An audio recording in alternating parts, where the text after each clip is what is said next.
Boa tarde, turminha. Tudo bem? Então, hoje é sexta-feira, é a nossa última aula da semana. Essa semana nós tivemos vários conteúdos, então, para encerrar, nós vamos trabalhar um pouquinho as consciências da natureza. E nesse capítulo que nós vamos iniciar, no livro de ciências, nós vamos trabalhar os ecossistemas brasileiros ameaçados. E hoje a tia Nanjara vai falar um pouquinho sobre o desmatamento e o reflorestamento. Então, vamos realizar as atividades 11 e 12, certo? Então, espero que vocês já estejam com o livro aí, pois a tia Nanjara vai começar. Aí nós temos na página 178 do livro sobre as definições de desmatamento. Então, eu vou iniciar a leitura junto com vocês. É para vocês acompanharem junto comigo, hein? Os seres humanos são capazes de transformar os ecossistemas em grandes centros urbanos e em campos. Durante esta transformação, os recursos da natureza são retirados dos ambientes naturais e utilizados para atender às necessidades da sociedade, muitas vezes degradando o ambiente. O desmatamento é a forma mais comum e agressiva de degradação ambiental, que consiste na retirada da vegetação de um local para diversas finalidades. Veja a seguir algumas delas. Então, aí embaixo a gente tem a imagem, né? Os centros urbanos foram construídos em grandes áreas desmatadas. A maioria das cidades não para de crescer. Então, o que acontece, pessoal? O que é esse desmatamento? Assim, com certeza vocês já devem ter reparado que nós temos os nossos bairros e tem alguns bairros que estão sendo formados agora, até mesmo perto das nossas casas. E o que acontece? Normalmente, essa área que vai ser construído um novo bairro, ela é cheia de árvores, né? Tem bastante área verde aí. E o que acontece? Para o crescimento desse bairro, para o crescimento dessa cidade, acaba acontecendo o desmatamento. Que a gente faz? Não. O que acontece? É a retirada das árvores para poder aumentar o bairro, para poder construir, né? Então, aí embaixo vocês têm a imagem aí, né? De um homem cortando as árvores. Então, o desmatamento nada mais é isso. É a retirada dessas áreas verdes para a construção de outras coisas. Vamos na página 179 agora, que nós temos aí, ó. Letra A. O desmatamento também ocorre para a expansão da pecuária e da agricultura. Então, o que acontece? Muitas vezes ocorre o desmatamento também para a pessoa terem as criações aí de animais, essa parte da agricultura, que é a plantação de cana, de milho, qualquer outro tipo de alimento. Letra B. As plantas estão entre os recursos naturais mais consumidos, especialmente a madeira. Então, assim, ó, nós utilizamos muito a madeira, né? Eu já cheguei até a conversar com vocês, se eu não me engano, sobre o papel, nós ainda falamos, mas que existe uma área preservada, que é retirado para poder fabricar o papel. Não sei se vocês vão se lembrar agora. Então, assim, a gente precisa, sim, né, da madeira para a fabricação de alguns materiais. Porém, a gente também precisa das áreas verdes, né? Então, aí, a tia Nanjara não terminou de ler. Além da construção, a madeira é utilizada na fabricação do papel e na produção de celulose, que foi isso que eu comentei com vocês e já havia comentado uma outra vez na sala de aula. Aí depois nós temos a letra C. A retirada de minerais também é uma atividade que causa desmatamento, como a mina mostrada na foto, próxima à cidade de Belo Horizonte, em Minas Gerais. Pois é, pessoal. Então, eles querem retirar os minerais, só que com isso eles acabam o quê? Causando um desmatamento, porque retira as árvores daquele local para eles poderem retirar esses minerais que eles precisam. Então, olha só, quantas coisas acontecem, tem o desmatamento e olha quantas coisas, o motivo, né, para retirada das árvores. Ela pode ser retirada tanto para construção de novas casas, prédios, né, bairros, cidades, tanto para o quê? Para a gente poder fazer o uso aí da madeira e também essa questão aí da plantação dos animais e também o que nós falamos aí, ó, do papel e das minas, né? Que é onde o pessoal retira os minerais. Então, olha só, quantas coisas a gente tem que acaba desmatando a natureza, que acaba destruindo a área verde que nós temos. Na página 180, nós temos aí momento de novas descobertas. Aí nós temos a imagem do pau-brasil, certo? E aqui o nome científico da árvore. Então, tem aí a imagem e tem a imagem do tronco dela, ó. Estão vendo aí como é? Bem vermelhinho. Na página 181, nós vamos falar um pouquinho aí sobre o desmatamento, né? Então, os desmatamentos no Brasil começaram a se intensificar com a colonização portuguesa, especialmente no litoral. Um dos principais recursos extraídos no início da colonização foi o pau-brasil, que é aquela árvore que vocês viram na página anterior. Árvore nativa do ecossistema da Mata Atlântica, que se tornou símbolo do Brasil. Então, faz parte do Brasil. A sua madeira resistente e sua resina avermelhada, extraídas para produzir tintura e manufatura de tecidos, eram muito apreciadas pelos europeus na época. O cultivo da cana-de-açúcar e do café e o crescimento populacional também contribuíram para levar a espécie à beira da extinção. Foi aquilo que a gente falou, então, tá vendo? Tem algumas árvores que entraram já em extinção. Por quê? A gente não tem mais elas, devido a essa questão do cultivo da cana, né, que é aquela parte da agricultura que nós comentamos, e o crescimento aí populacional, que é o crescimento de bairros, cidades. Desde o século XX, a sociedade brasileira vem desenvolvendo projetos de recuperação dos ecossistemas da Mata Atlântica, o que tem ajudado na conservação do pau-brasil. A madeira do pau-brasil ainda é considerada valiosa, por não apodrecer e não ser atacada por insetos. Seu uso restringe-se atualmente à ornamentação e à fabricação de arcos de violinos, canetas e joias. Então, tá mostrando aí o uso dela. Depois nós temos aí a questão número 1, que vocês responderão. Segundo o texto, as árvores de pau-brasil quase foram extintas, pois A. Apodreceram, B. Foram atacadas por insetos, C. Foram extraídas para diversos fins desde o início da colonização portuguesa, D.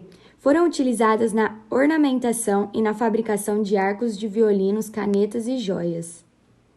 Então, vocês vão marcar aí a resposta certa.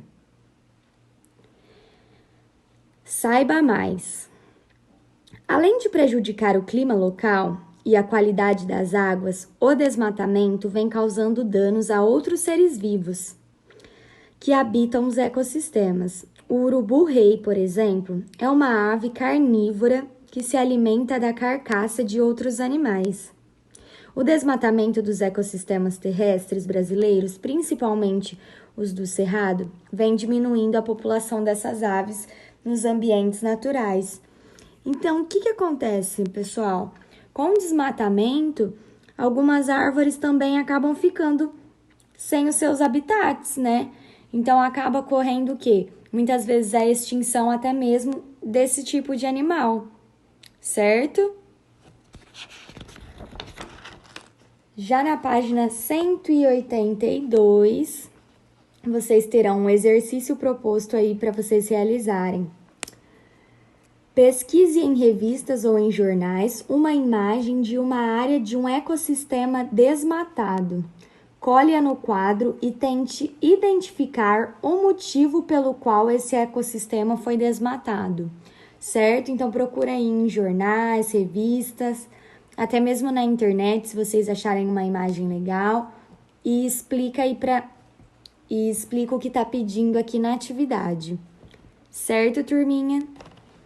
Então nós falamos bastante aqui sobre o desmatamento, sobre todos os problemas que podem causar, não é mesmo? Na natureza.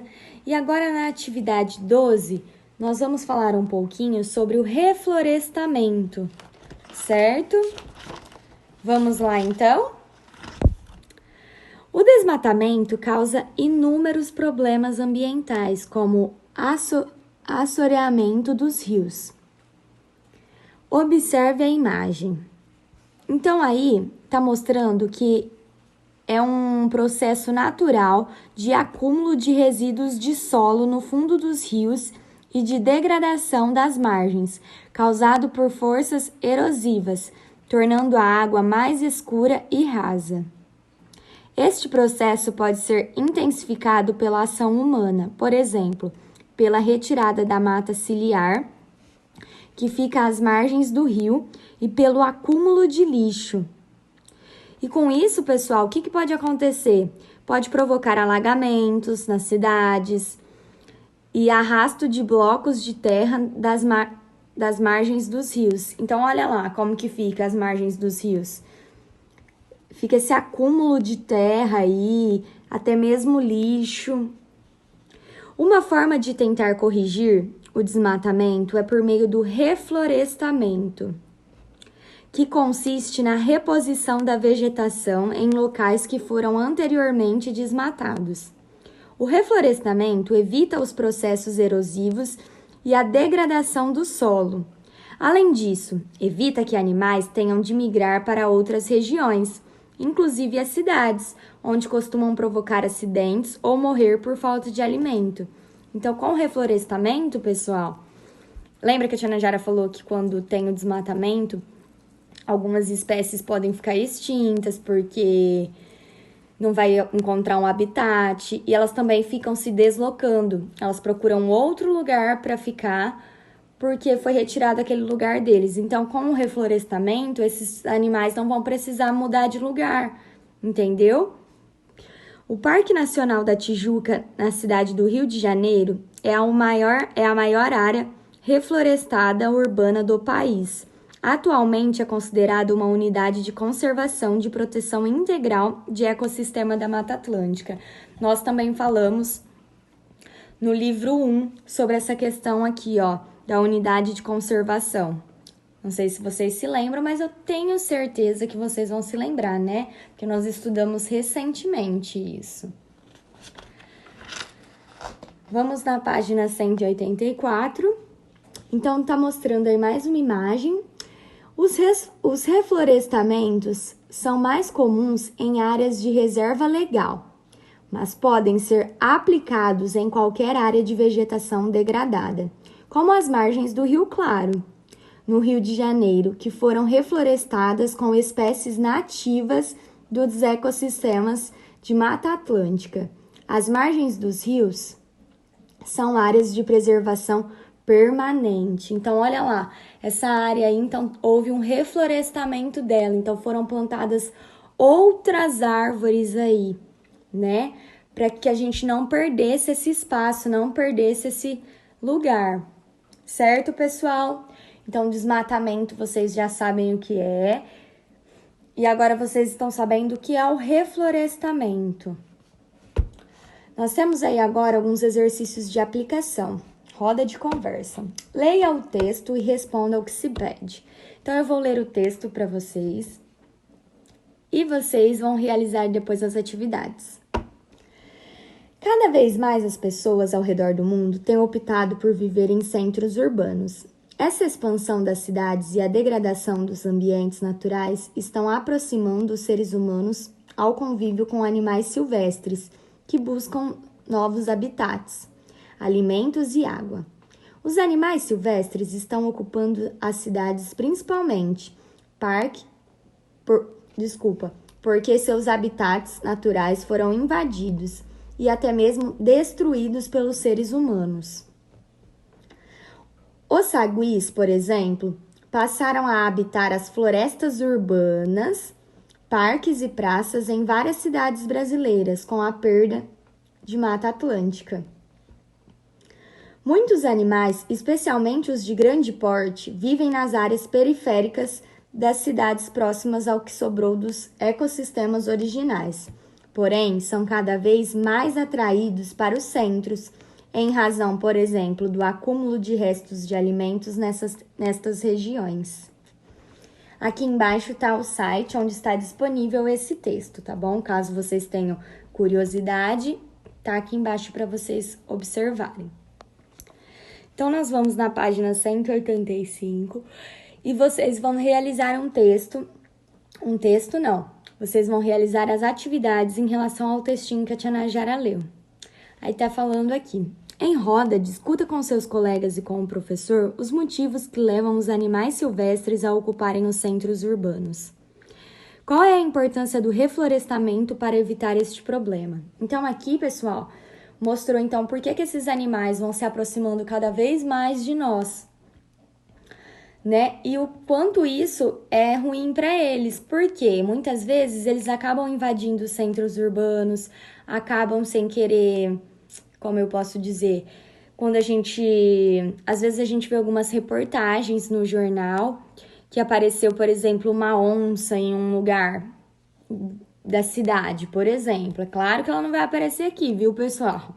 Mas a tia Najara já chegou a ver uma informação assim. Porque às vezes ela estava procurando um lugar para se alimentar, não estava achando e acabou parando na cidade. Aí o que acontece? As pessoas têm que ir lá resgatar ela, né? Pessoas específicas vão lá resgatar ela e leva ela para um habitat onde ela possa encontrar comida, o que ela precisa para atender as necessidades dela. Então aqui agora vocês terão uma atividade, número 2. Pesquise em revistas e em jornais um exemplo de animal silvestre que foi capturado na cidade. Complete o quadro.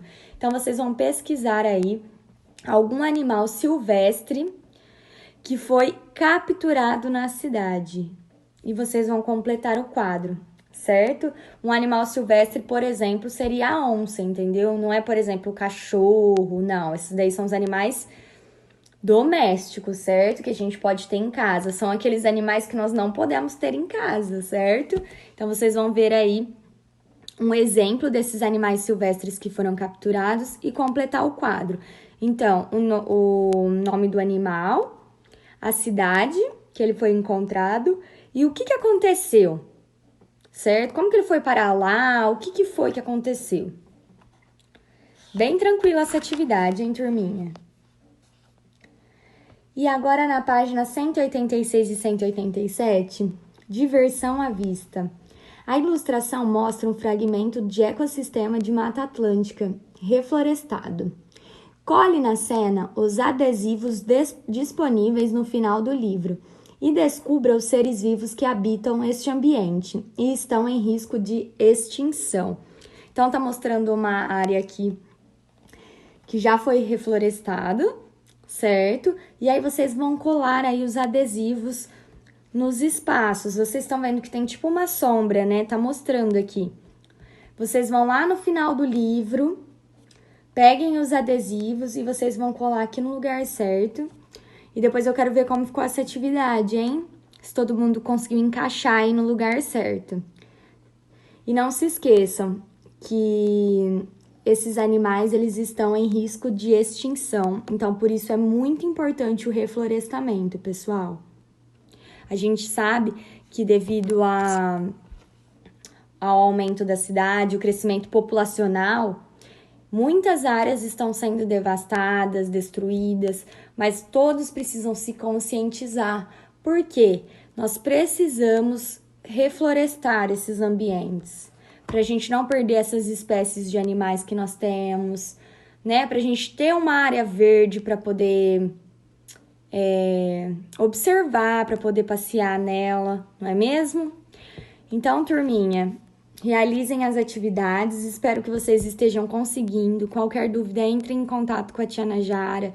Se alguma coisa ficou mal entendida, por favor, fala pra tia. Se precisar, eu gravo de novo para vocês compreenderem um pouco melhor. Eu sei que fica um pouco difícil, porque a tia Najara sempre faz algumas anotações na lousa, alguma coisa para vocês entenderem mais, mas eu espero que vocês estejam conseguindo compreender. Certo, turminha? Então, eu desejo para vocês um ótimo final de semana.